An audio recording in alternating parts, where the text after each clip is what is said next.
Yo, you here with Nate? This is Crossbeats Production, and I want to do a comparison of two different limiters, so analog versus digital, and to see what you guys think in the comments section down below, because I'm really keen to hear whether or not it's worth spending the extra cash, in your opinion.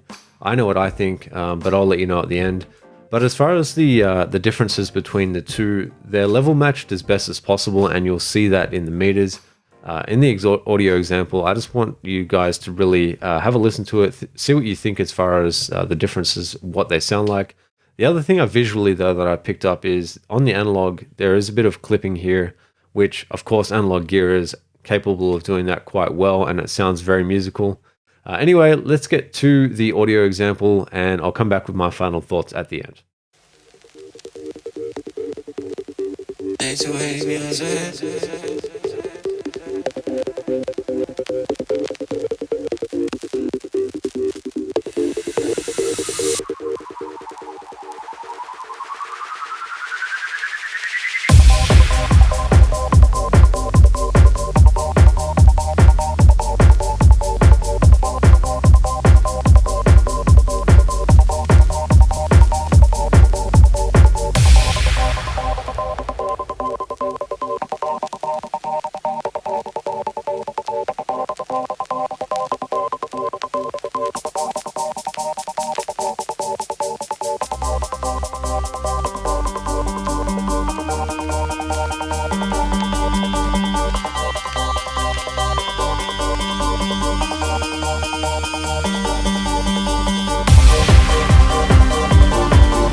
So as far as the audio example, I feel like the differences are very negligible. If I didn't tell you which ones there were, I find that, you know, a lot of people would get them wrong probably, but I'd rather just be upfront and say this is this one, this is that one.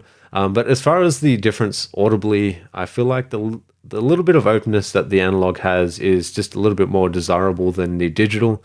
That said, there's a big price gap, and I feel like I don't know whether or not it's worth, you know, upgrading or getting analog gear for that type of purpose. Both of these tracks actually went through analog gear already. They both went through like an SSL style of compressor, which was the Wes Audio Dione, and that kind of gave it that flavor anyway. So I don't know.